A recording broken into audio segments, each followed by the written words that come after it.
Picture this. You finally have a week off from work or school, and you're ready to get away from it all. You pack your essentials, drive far away, and isolate yourself in a cozy cabin miles from town. Finally, you're alone. Just you and about 39 trillion of your closest friends.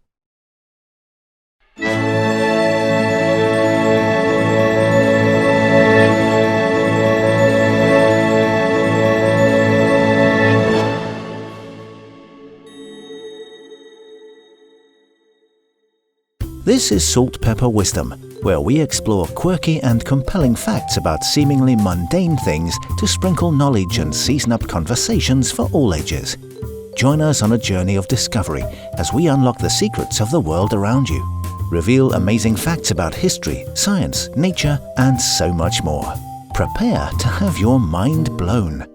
Today, we are talking about the human microbiome. You heard me. You, watching this video, have approximately 39 trillion microbes living in you and on you this very moment. That's pretty nuts when you consider the fact that you're made up of only 30 trillion or so cells yourself. Wondering why you can't see or feel them? Microbes are microscopic organisms. Since they're so tiny, they only make up 1 to 3% of our body mass, even though there's a ton of them. The human microbiome is comprised of bacteria, archaea, viruses, and fungi. These organisms live in you the same way we live on the planet. They colonize, feed, grow, and multiply in whichever areas of the body suit them best. And they do a pretty good job of taking care of their habitat. Together, these microbes form ecosystems that help our bodies function and protect us from pathogens, which are the not-so-nice microbes. Let's back up. How did we get full of microbes anyway? As far as we know, the womb is a pretty sterile place. A fetus isn't likely to be exposed to many microbes while it's developing. A baby will begin picking up microbes the moment it's born, and the type of birth plays a big part in the formation of each person's microbiome. The birth canal is full of microbes that a baby can pick up as it exits the mother and get a head start on developing its own colonies. But some babies are born by caesarean section and miss out on the chance to meet those microbes. Instead, their first microbes and the other baby's next ones will come from the skin of the doctors, nurses, and family members handling them in their first days of life. The way a baby is fed will also steer the direction of microbial development. A breastfed baby is going to pick up more microbes from its mother's skin, which will go on to colonize their intestines, while a bottle-fed baby may get fewer and different microbes. These differences might have some effect on the way our bodies respond to allergens, pathogens, and environmental conditions, but everyone ends up with a thriving ecosystem of microorganisms all their own. Babies will continue to pick up new microbes as they crawl, eat new foods, and put things in their mouths. For those first few years of life, the microbiome is changing. Different microbes are finding their homes throughout the body and establishing colonies. Around age 3, these microbe neighborhoods settle down more permanently. That is, our microbiome is more or less stable until adulthood. Everyone's microbiome is different because we all eat different foods, live in different environments, and interact with different people and animals. We take our microbiomes with us to new places too. When you move into a new home, it may take you a few days to unpack, but it only takes your microbes 24 hours to colonize and make themselves at home. They work fast. So, what do all these microbes do? That's a big question. Scientists have identified around 10,000 species of microorganisms in samples taken from human bodies. Imagine looking at a rainforest and asking someone what all the plants and animals do. They do different things depending on where they live, how they are built, what resources they have, and so on. The same is true of your microbiome, but sometimes whether a microbe will help us, hurt us, or remain neutral depends on the situation. Bacteria that play nice with unbroken skin might cause infection if they enter through a cut. For the most part, your microbes are just living their lives, but we can observe some of their effects on our bodies. Microbes, both inside and outside the body, interact with your immune system. They're often the first cells to come into contact with new materials, environmental conditions, and foreign microbes, and they can help spread the news to the rest of your body. As we come into contact with new things, Especially as infants, our microbiota take the chance to learn about them. If the new thing is an allergen or a pathogen, both your human cells and your microbes might figure out how to deal with them early, so they'll be less of a problem later in life. Microbes in your skin and tissues reinforce your body's barriers by helping build blood vessels and replenish cells.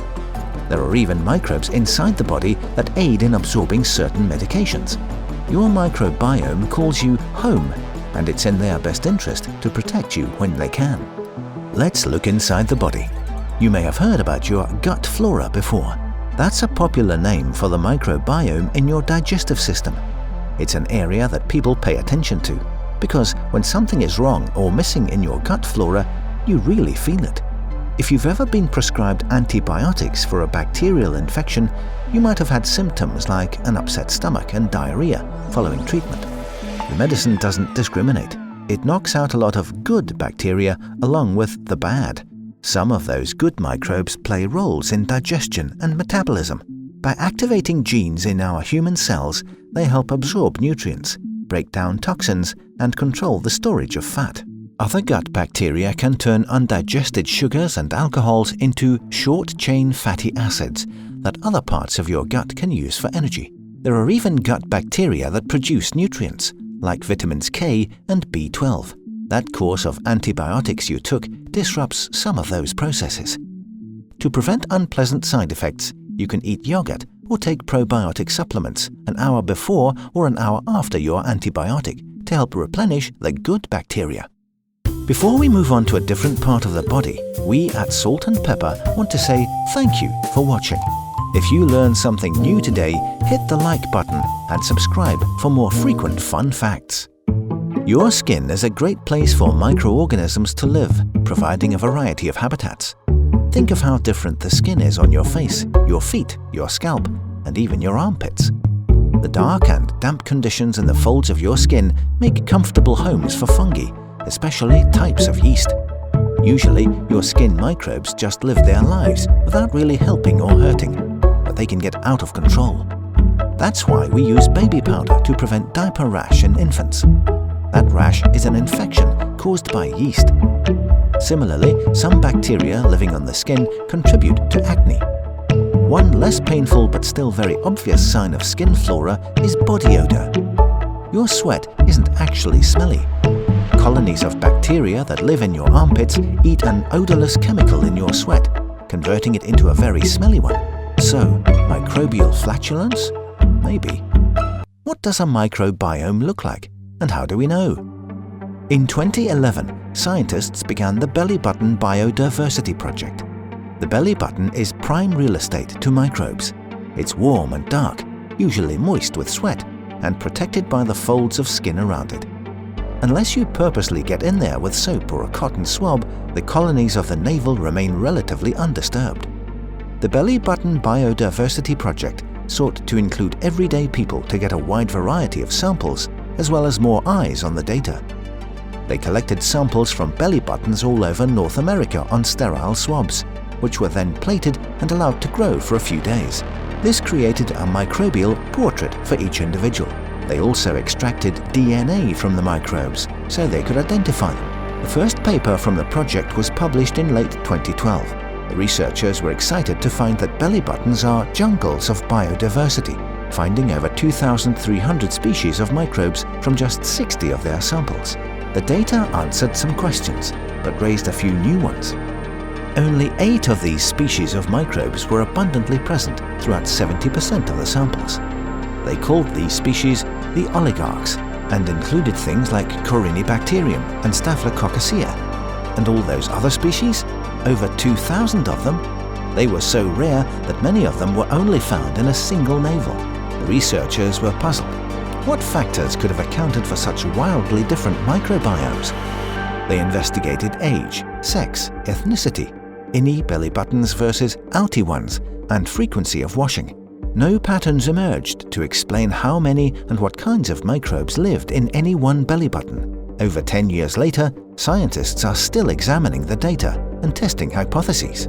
There's a lot we still don't know about the human microbiome, and there are countless possibilities to explore. Some scientists think microbes could play a role in mood, behavior, and even jet lag. The more we learn about the microbiome, the better we can fight disease, improve our health, and even help the world around us. Plants and animals have microbiomes too. The human microbiome is a puzzle with trillions of pieces that will take years to assemble. In the meantime, remember the words of American poet Walt Whitman, "I contain multitudes." Hey, thanks again for tuning in to Salt Pepper Wisdom. Leave us a like and comment below if you know any more fun facts about microbes. We hope you'll subscribe and hit that bell button, so our next exciting video finds you as soon as it lands. See you next time.